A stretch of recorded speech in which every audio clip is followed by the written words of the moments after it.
Hello my dudes, I hope you guys are well. Today I'll be sharing my experience with Asian Glow and stuff you can do to help alleviate your symptoms.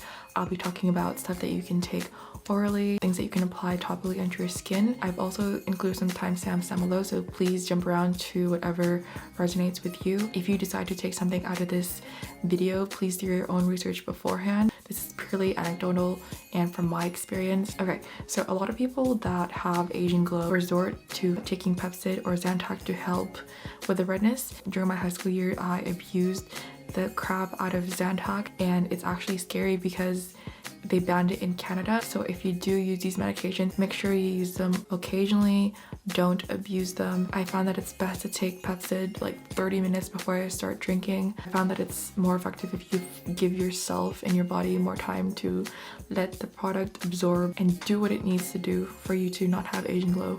You could also eat beforehand and during. This is something that my partner does. Usually when we're at a party, he will be in like a corner stuffing his face with like some pizza. I think by doing that, you absorb some of the alcohol. So eat before, during, and even after you start drinking to absorb all of that toxic alcohol out of your system. Now I'm going to move on to stuff that you can apply topically.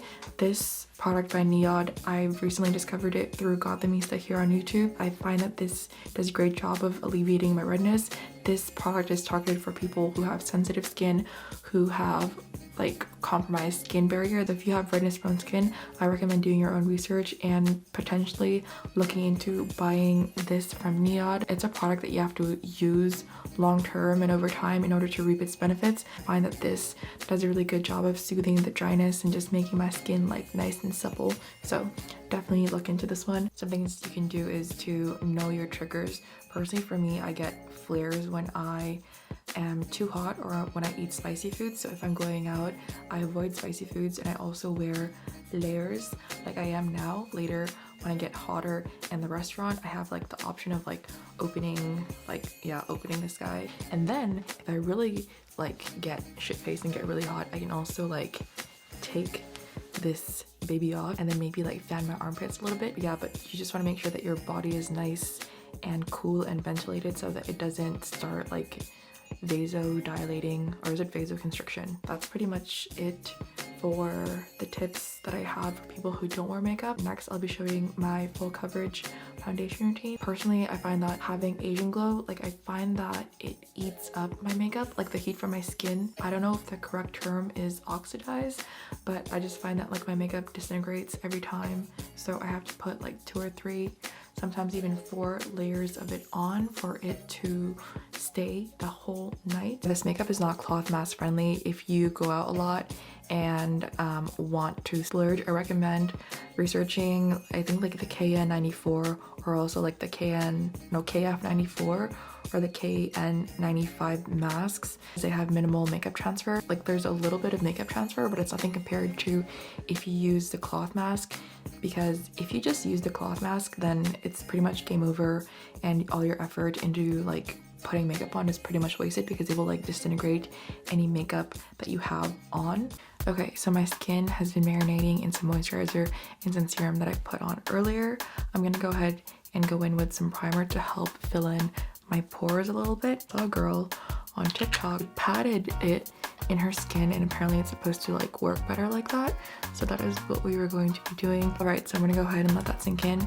Now we're going to move on to like brows and liner because that is the area where I struggle with the most. So I like doing it first so that I don't ruin the rest of my makeup. Okay, so this is as even as I'm gonna get with my liner. I'm gonna go ahead and use some setting spray just in the areas that we put the primer, and then to help with the longevity of the makeup, I'm gonna go ahead and spray setting spray in between layers. And then I use concealer as my foundation. I like using the Infallible Full Wear by Laurier. I find that this is really good on my oily skin, and it's really pigmented too. So I'm gonna first start off with like a little bit in this middle of my face area and then blend it out, and then wherever I see redness peeking through, I am going to put a little bit more concealer.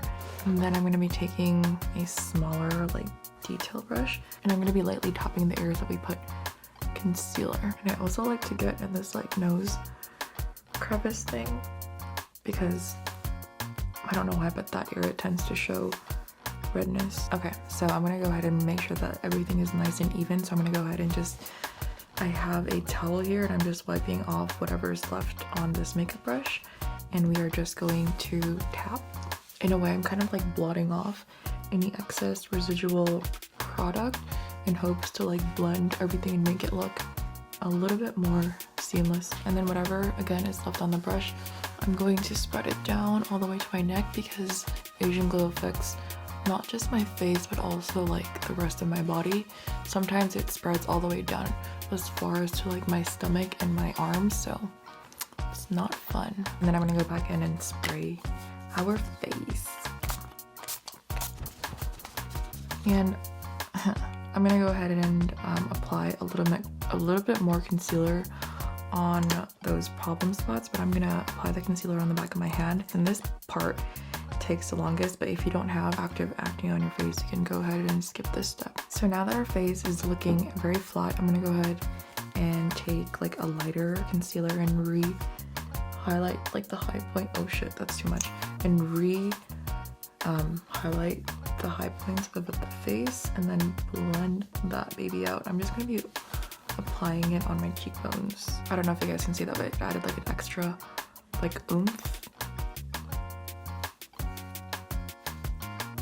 Then again, we are going to spray. And then we're gonna go ahead with some powder, and I'm gonna be applying it everywhere because we are oily, and it instantly like mattifies my skin, which is nice. And don't forget to set this little guy. Then to help hide my pores a little bit more, I'm gonna go in with a makeup sponge, and this is just like RCMA no color powder, and I'm just going to do it in our trouble spots.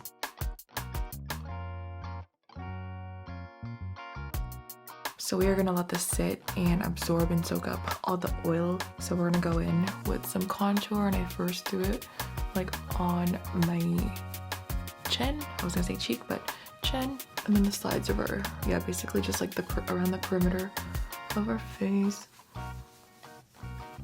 And I like to get in my hairline because I think that it makes it like look a little bit more natural. Alrighty, I'm gonna go ahead and brush off the excess powder all over our face and make sure like that everything is nice and blended. So I'm gonna sweep that shit off. This is going to be the last and final layer of setting spray, so this is where I'd like to go ham. Okay. Alrighty, and then this is it. This is pretty much the finished look. If you are a guy and you don't wear makeup, I don't really have any tips for you, except maybe that you should consider starting wearing makeup. No, just kidding. But this makeup routine in conjunction with taking pepcid at least 30 minutes before I go out drinking really reduces and minimizes the amount of Asian glow and rosacea that shows up. But I hope you find some things helpful from this video. I'll see you in the next one. Peace.